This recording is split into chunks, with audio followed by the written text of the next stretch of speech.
chefs d'État ont ainsi voulu optimiser l'architecture institutionnelle de notre sous-région, marquée par une juxtaposition source d'inefficacité aux conséquences financières peu soutenables pour le budget de nos États. L'un des objectifs majeurs poursuivis par notre organisation continentale est la réduction du nombre de communautés économiques régionales en Afrique. Avec un PIB estimé à environ 523 milliards de dollars pour près de 200 millions d'habitants en 2020, la nouvelle communauté économique régionale, qui devrait peser environ 15% du marché de la ZLECAf, devrait favoriser le développement et le commerce et booster la croissance économique régionale à travers l'élimination de barrières faisant de la nouvelle sous-région l'une des plus intégrées. De même, la mise en place d'une seule communauté économique régionale mieux structurée et efficiente en Afrique centrale, cap fixé par les chefs d'État, outre qu'elle permettra de rationaliser la contribution financière des États au budget de la communauté, de promouvoir des projets intégrateurs, d'améliorer les échanges en Afrique centrale, elle permettra de se départir du cliché pas toujours très reluisant de la région la moins intégrée du continent à celle la mieux intégrée qui pourra alors servir de modèle aux autres communautés économiques régionales. Faustin Archange Touadéra, le président en exercice de la conférence des chefs d'État de la communauté économique et monétaire de l'Afrique centrale, convoque un sommet avec ses homologues. L'agenda des dirigeants de la communauté économique et monétaire de l'Afrique centrale, en abrégé CEMAC, pour les 5 prochaines semaines est chargé. Dans moins de 2 semaines, ces derniers et leurs homologues de la communauté économique des États de l'Afrique centrale, en abrégé CEAC, prendront part à une conférence sur la fusion des 2 communautés économiques régionales, en abrégé CR, informe la Plume de l'Aigle. La CEMAC totalise environ 60 millions d'habitants. La CEAC, quant à elle, compte environ 218 millions. Ces 2 communautés économiques régionales sont parties pour une fusion.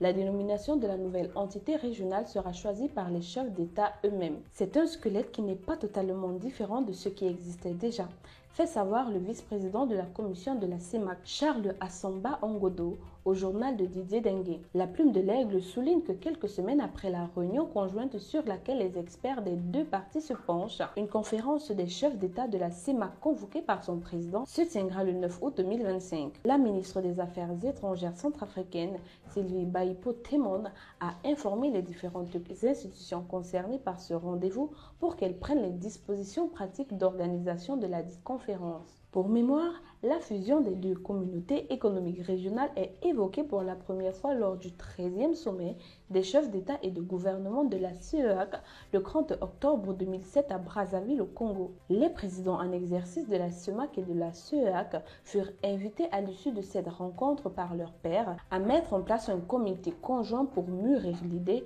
conformément au traité d'Abuja en 1991 qui promeuve une dynamique de convergence, d'harmonisation et d'unification progressive des schémas régionaux d'intégration. En octobre 2009 à Kinshasa, le projet de rationalisation fut présenté et adopté. Le constat est implacable. En Afrique centrale, le processus d'intégration régionale est marqué par la coexistence de 2 communautés économiques régionales, Burundi, RDC et Rwanda non compris, qui forment la communauté économique des pays des Grands Lacs. Elles ont chacune des programmes, des politiques et des instruments d'intégration.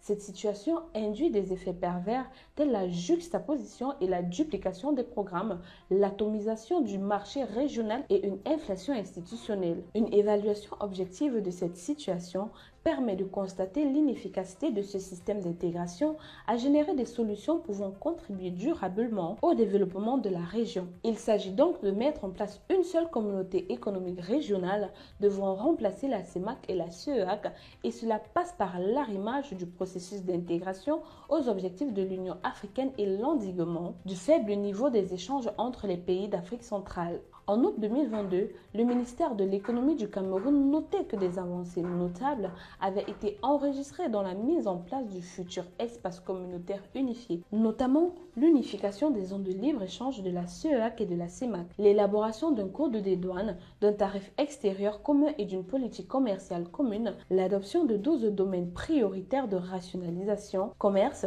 santé, libre circulation des personnes et des biens, mécanisme de financement de l'intégration sécurité, règles budgétaires et monétaires et j'en passe. Ce constat sera relayé le 7 juin 2024 par le comité de pilotage de la rationalisation des communautés économiques régionales en Afrique centrale qui fait savoir lors d'une réunion à Yaoundé que le processus de fusion était réalisé à la date indiquée à 55,31%. Cependant, plusieurs défis restent à relever avant que cette fusion ne devienne effective.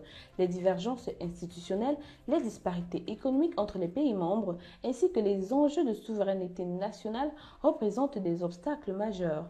À cela s'ajoutent les tensions géopolitiques et sécuritaires persistantes dans certains États membres qui pourraient ralentir le processus. Les experts mobilisés dans les travaux préparatoires devront donc proposer des mécanismes de gouvernance innovants et inclusifs capables de surmonter les obstacles tout en préservant les intérêts de chaque nation. Par ailleurs, la fusion pourrait avoir un impact significatif sur les projets d'intégration en cours, notamment la mise en œuvre du passeport biométrique CEMAC, la libre circulation des personnes et des biens ou encore l'intégration monétaire.